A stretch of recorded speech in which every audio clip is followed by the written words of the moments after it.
A maid's young son delivers food each dawn to a retired colonel hidden away in a quiet hospital ward. Their fragile bond grows in the shadow of the colonel's unspoken past. One morning, military vehicles surround the hospital, shattering the fragile routine and forcing the colonel into a silent extraction. As officers begin questioning civilians and searching homes, the maid realizes her son may be connected to secrets far larger than either of them understood. With tension rising and authorities closing in, mother and child struggle to stay safe while deciphering the colonel's final warning, before the truth fully emerges. The boy arrived before dawn, carrying a dented metal lunch tin that clicked softly with each hurried step, the sound sharp against the sterile quiet of the hospital's rear entrance.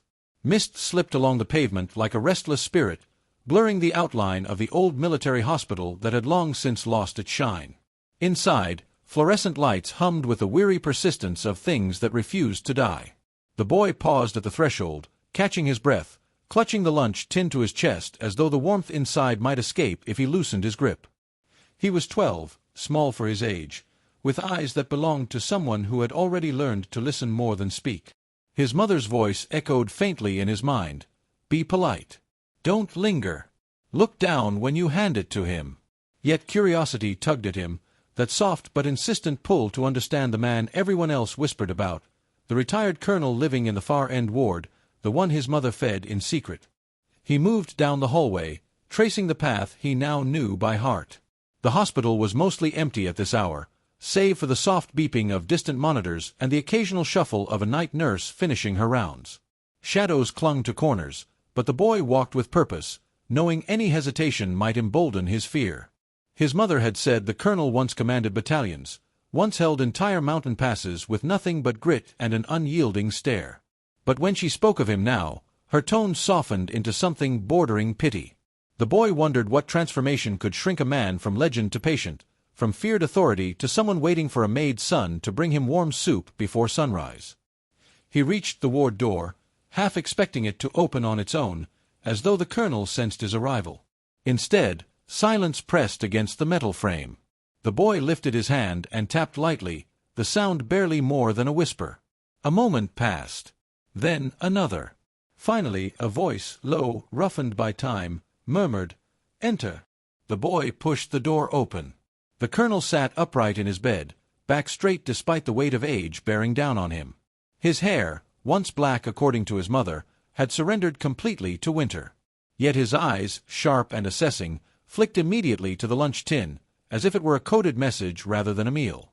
The boy stepped forward, bowing his head slightly, repeating the quiet ritual that had grown between them. He set the lunch tin on the rolling table beside the bed and opened it carefully. Steam curled upward, carrying the scent of rice and ginger broth, simple food his mother insisted would comfort a soldier's stomach. The colonel watched him without blinking, observing every movement with the precision of a man trained never to overlook detail. "Your mother cooked this?" he asked, though he already knew the answer. The boy nodded. "She rises early," the colonel murmured, almost to himself, "earlier than most who wear medals ever did." There was no bitterness in his voice, only a tired clarity. The boy wondered again what kind of life the colonel had lived, what battles he carried beneath the stillness of his hospital sheets. For a moment, neither spoke. The boy began to step back, ready to take his leave as instructed. But the colonel's voice stopped him. "Do you know why she brings me food?" The question slid into the room with the weight of something more than curiosity. The boy hesitated, unsure whether this was a test. "She says the hospital meals are too bland," he replied cautiously. The colonel allowed a thin, almost invisible smile. "Yes, that is one reason." His gaze shifted toward the covered window, where faint dawn light tried to push its way through the heavy curtains. "There are other reasons a person feeds another," he said quietly, "reasons rooted deeper than hunger." The boy didn't understand, not fully, but the words settled in his mind like stones dropped into still water. He felt their ripples long after they faded from the colonel's lips. The hallway lights flickered, just once, but enough to startle the boy. He glanced over his shoulder, half expecting someone to appear. The hospital often felt like a place holding its breath, as though waiting for something long delayed. When he turned back, the colonel had shifted his attention wholly to the meal. His hands trembled slightly as he lifted the spoon, though he tried to hide it. The boy saw anyway. Something tightened in his chest, a feeling he couldn't name. He bowed again, murmured a polite farewell, and retreated toward the door. As he stepped into the corridor, he noticed the stillness deepening, thickening, as though the walls themselves were listening. He didn't yet know that this morning would be the last peaceful one for a very long time. He didn't know that as he slipped through the hospital's rear exit, military vehicles were already rolling down the main road, engines growling like approaching thunder. He didn't know that by the time the sun fully broke over the horizon, the quiet ward at the end of the hall, the one housing the retired colonel who ate his mother's food, would be surrounded, sealed, and watched. All he knew was the fading warmth of the lunch tin against his palms, and the strange feeling that something unseen had shifted in the air around him. The sun had barely crested the eastern ridge when the first low rumble reached the hospital grounds, a vibration so deep it seemed to rise from the earth itself. Nurses exchanging night shifts paused, frowning toward the distant road. The boy's mother, Maria, stood among them, her apron still dusted with flour from the morning's cooking, her hair pulled back in a hurried knot. She recognized the sound at once. Years of cleaning officers' quarters had trained her ears to distinguish the weight of engines, the difference between civilian restlessness and military purpose. This was the latter. Heavy, coordinated, intentional. Her pulse quickened, but her hand stayed steady. She tightened the knot of her apron and forced her breath into calm rhythm, telling herself that whatever this was, it could not possibly concern her. Yet beneath that hope, something darker stirred, a shadow born of memories she had tried to bury in work and silence. By the time she entered the main hallway, the hospital had burst into motion. Staff clustered near windows, murmuring in anxious fragments while the metallic chorus of engines drew nearer. Maria slipped past them with quiet efficiency, heading toward the rear corridor where her son had walked just minutes earlier. She needed to finish her rounds. She needed to maintain the routine that protected her sense of order. But when she reached the end ward, she found the door open. The colonel was not eating. Instead, he sat stiffly upright, his eyes sharp and unblinking as he listened to the approaching vehicles. His spoon rested untouched on the tray. The steam had thinned to a faint ghost. Maria stopped at the threshold, unsure whether to speak, but the colonel broke the silence first. "They are early," he said, not to her, but to the room itself, as though confirming a suspicion long held. Maria's throat tightened. "Colonel, do you expect visitors?" she asked, though she already sensed the answer. The old man turned his head, slowly, the movement deliberate. His gaze landed on her with surprising softness. "There are things one expects," he said, "and things one accepts. I suspect this is the latter." She stepped closer, lowering her voice. "Is this about your past?" The colonel let out a breath that felt like it carried decades with it. "The past," he murmured, "rarely stays buried. Not for soldiers. Not for those who served under orders written in ink that washes off more easily than guilt." She didn't fully understand, but she understood enough. Something dangerous had finally reached its due. Outside, the engines stopped. Silence followed, too precise to be accidental. Maria felt the air shift, heavy with caution. Footsteps echoed through the entrance hall, boots striking in unison. Her heart leapt. She wanted to run to her son, to make sure he had already left the grounds, though she suspected the timing had spared him by mere minutes. The colonel watched her worry gather across her face. "Your boy," he said gently, "is safe for now. Do not let fear unravel you." But fear had already threaded itself into her ribcage. A sudden voice over the intercom startled them both. "All staff, remain in your stations. Military personnel are entering the premises." The announcement crackled with authority. Maria felt the walls close around her. She knew she should leave the ward before the soldiers reached this hallway. Maids were not meant to be found near sensitive patients during unexpected inspections, but her feet refused to move. "Maria," the colonel said, using her name for the first time in months, "go. Whatever comes, you must not be seen here." His tone carried an order, not a suggestion.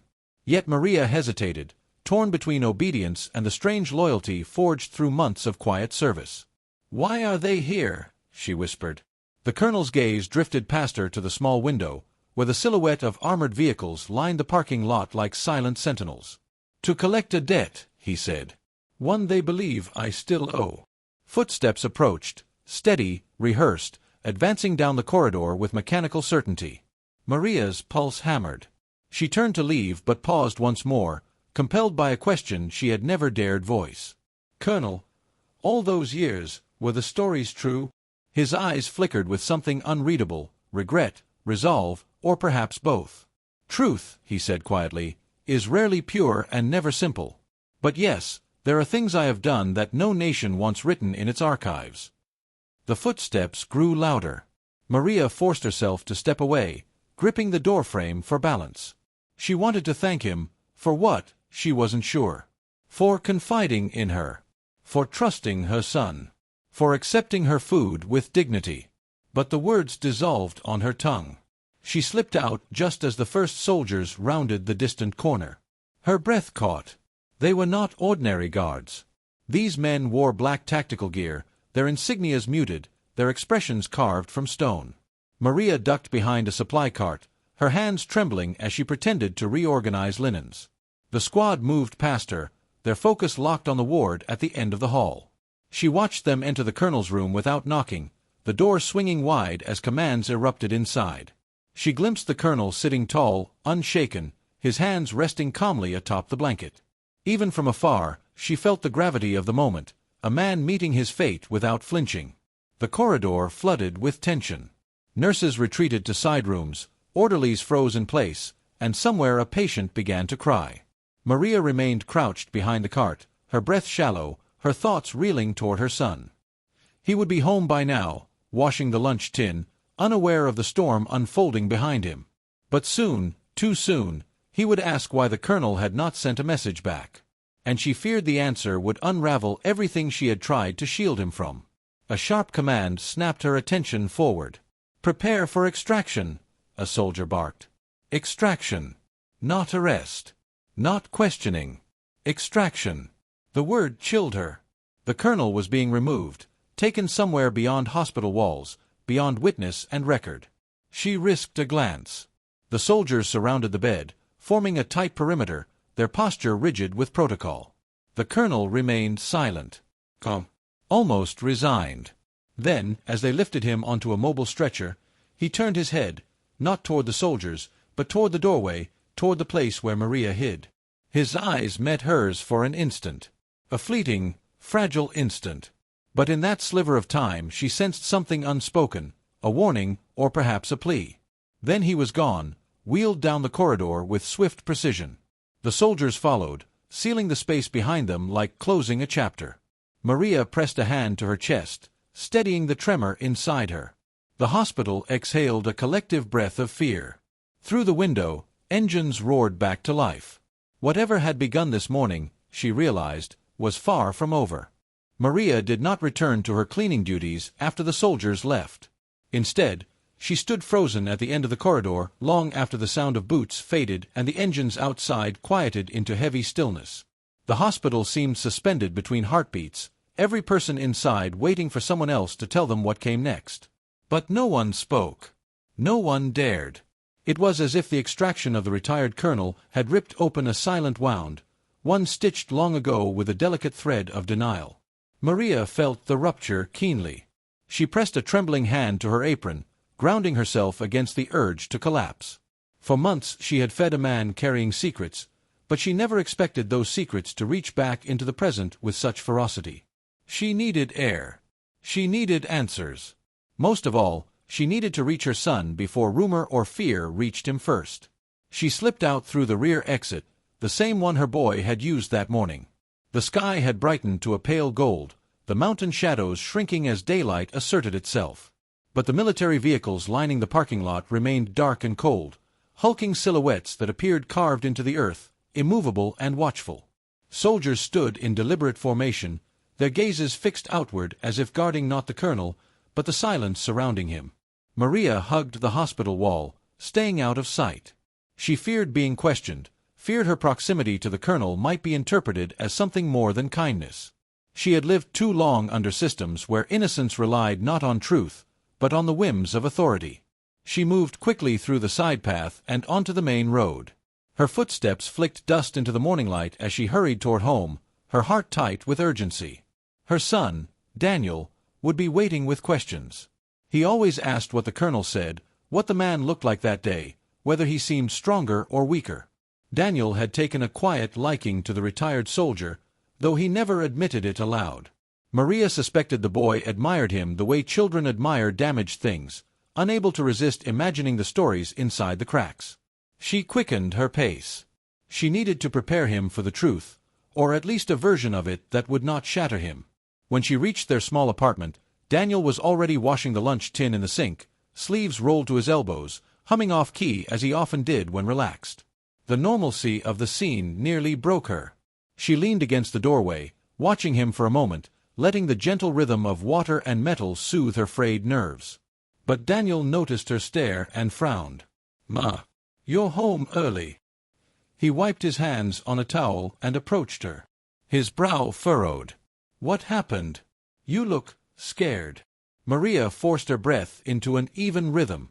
"We had visitors," she said softly. Daniel's eyes widened. "Military." She hesitated before nodding. He stiffened. Did something happen to the colonel?" The tremor in his voice cut through her. She guided him to the table and placed a hand over his. "They came for him," she said, choosing each word carefully. "They took him away for reasons that go beyond us." Daniel's gaze dropped to the table, and she saw the muscles in his jaw tighten. "He didn't do anything wrong," he muttered. "He was kind." Maria swallowed. "Kindness and guilt are not opposites," she said. "A person can be both." The boy shook his head stubbornly. "But he didn't seem bad." Maria gently cupped his cheek. "People rarely do." Silence settled between them, heavy, lingering, and Maria sensed the moment slipping toward something deeper. She released him and sat across from him, folding her hands.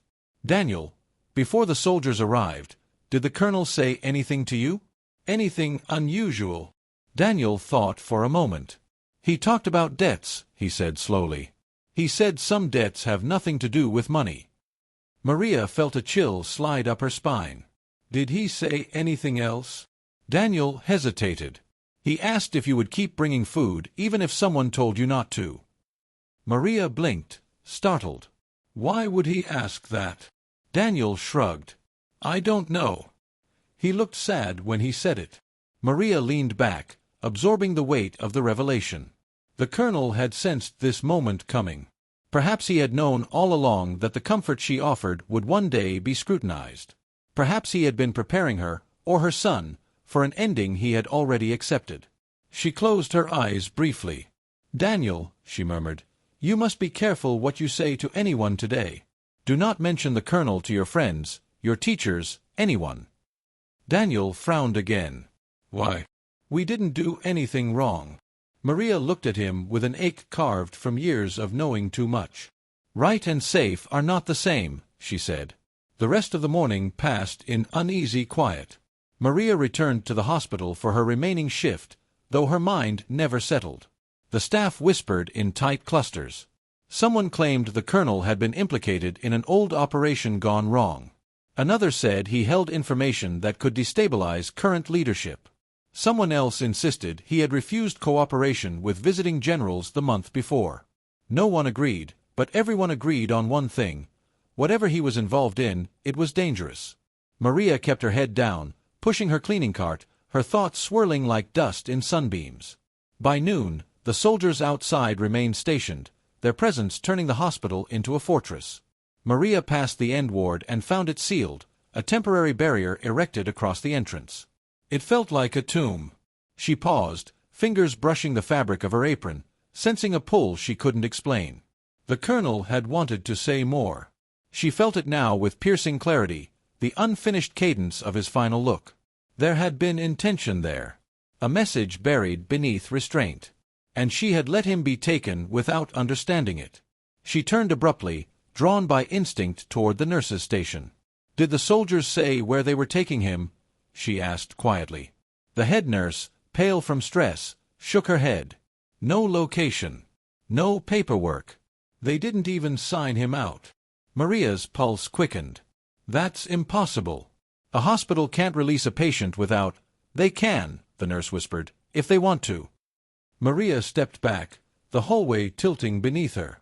Outside, another vehicle arrived, smaller, unmarked, carrying officers who moved with higher rank and heavier purpose. The atmosphere tightened again. And somewhere in Maria's chest, a dawning realization flickered. This wasn't simply about a retired colonel. This was about something he left behind. Or someone. Her breath hitched. Had he known her son would become part of this story? Maria spent the rest of the afternoon wrestling with a rising certainty she could neither dismiss nor fully articulate. Something inside her told her the colonel's extraction was not a clean severing of past from present, but the start of an unraveling. And in the center of that unraveling, somehow, impossibly, stood her son. The thought gnawed at her with the persistence of a dull blade. She tried to focus on her work, tried to fold sheets and disinfect trays with the same practiced rhythm she had relied on for years, but her hands betrayed her. They shook. They paused. They drifted. Eventually, a supervising nurse gently suggested she take the evening off. Maria nodded gratefully and left the hospital before her composure failed entirely. Outside, the late afternoon light had thinned to a muted amber, casting long shadows across the pavement. The military vehicles still ringed the hospital with quiet menace.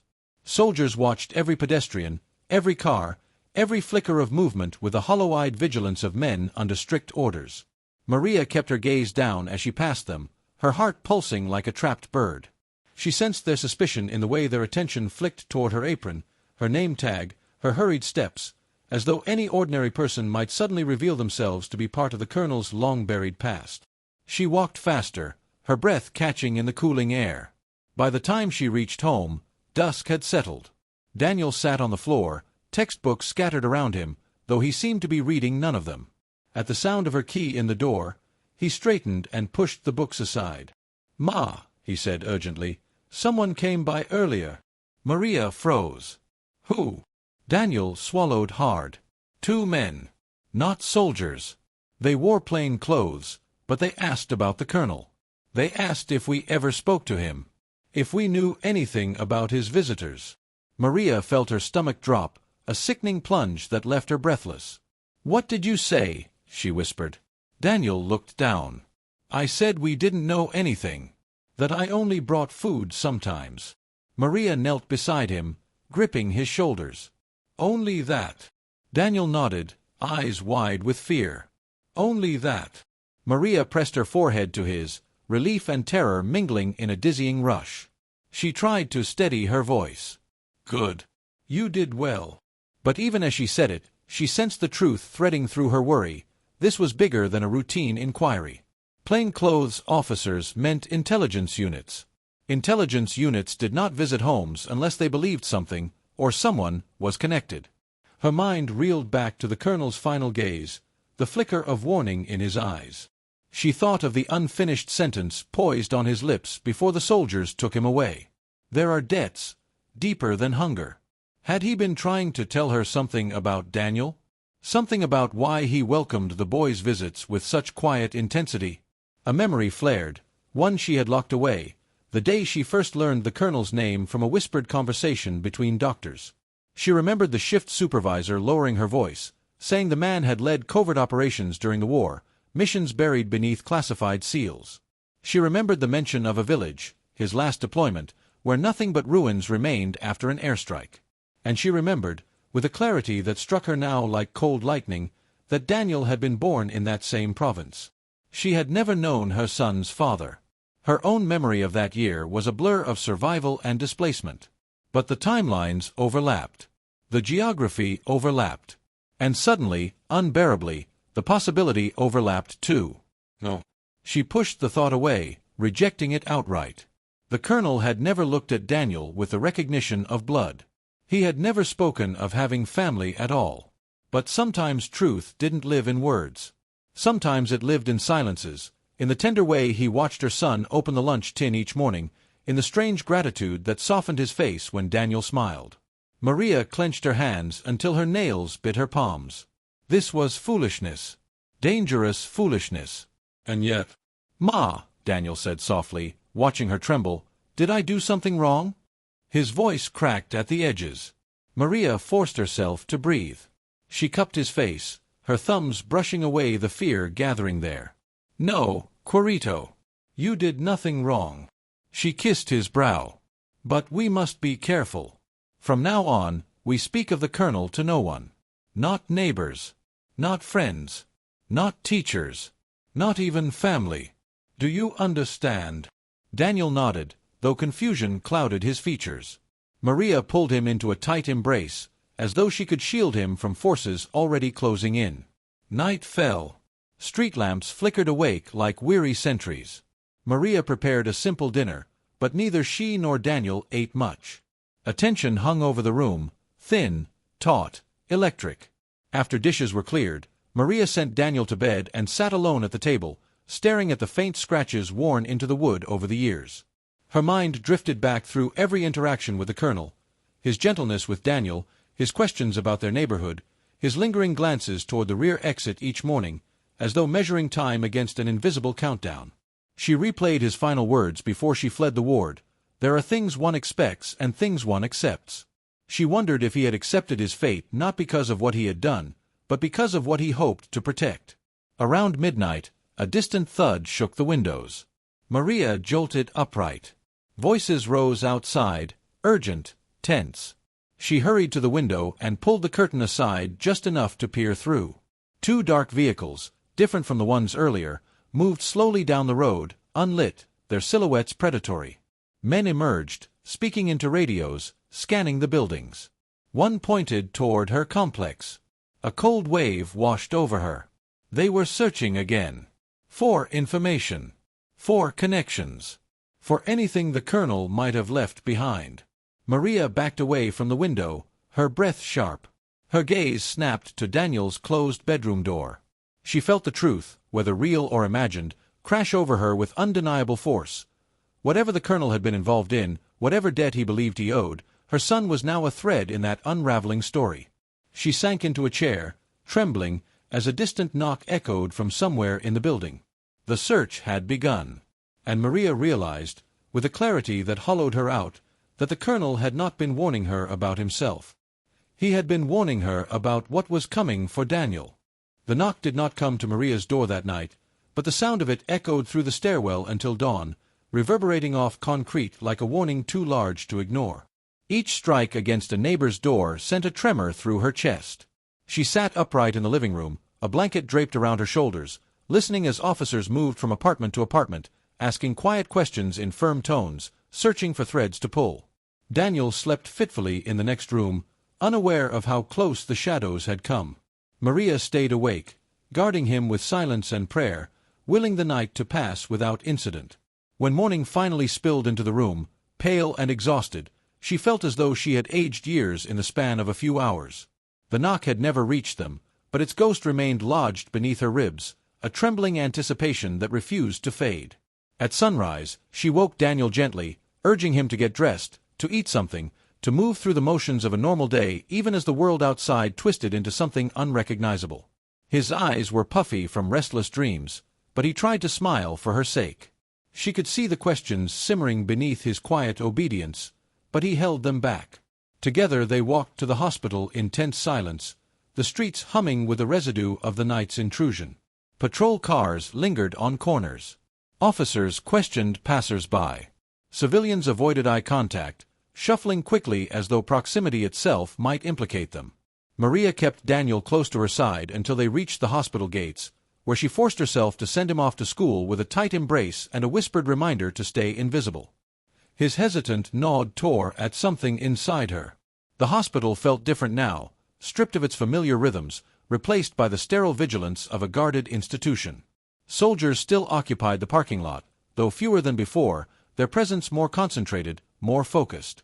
Maria entered through the side door, her breath wavering. Inside, whispers fluttered along the corridors like frightened birds. Staff spoke of sealed records, confiscated equipment, and an order circulated quietly among administrators. No mention of the Colonel to anyone outside the building. Whatever had happened yesterday, whatever truth lay buried beneath layers of secrecy, was now locked behind official silence. But silence, Maria knew, had cracks. Truth seeped through them like water seeking the lowest ground. During her break, she slipped into the storage room adjacent to the colonel's former ward. Something compelled her, instinct, guilt, or the echo of his final gaze. The room was dim, filled with supplies stacked in neat rows, untouched by the chaos outside. She sat on an overturned crate and let the stillness settle around her. For the first time since the extraction, she allowed herself to feel the full weight of her grief. The colonel had been many things: hard, haunted, distant, but he had also been gentle in ways that only wounded men could be. He had accepted her food not out of entitlement, but gratitude. He had watched her son with a tenderness that felt like longing. And he had faced his fate with eyes that held both resignation and hope. She realized now that the hope had not been for himself. As she sat in the quiet, she noticed something out of place, a small envelope wedged behind a stack of bandage boxes. Her breath hitched. She reached for it with trembling fingers. Her name was written on the front in a steady, deliberate hand. She opened it slowly. Inside was a single sheet of paper, folded with military precision. The message was brief, just a few lines, but the moment she read the first words, her vision blurred. If they come, protect the boy. His life must not repeat mine. He carries no blame, only possibility. Tell him courage is not the absence of fear, but the decision to walk despite it. At the bottom was a signature, neat, sharp, unmistakable. The colonel had left her a final truth, one not written in confession but in care. Maria pressed the letter to her chest, tears blurring the edges of the room. The colonel had trusted her with something greater than a meal or a secret. He had trusted her with Daniel's future.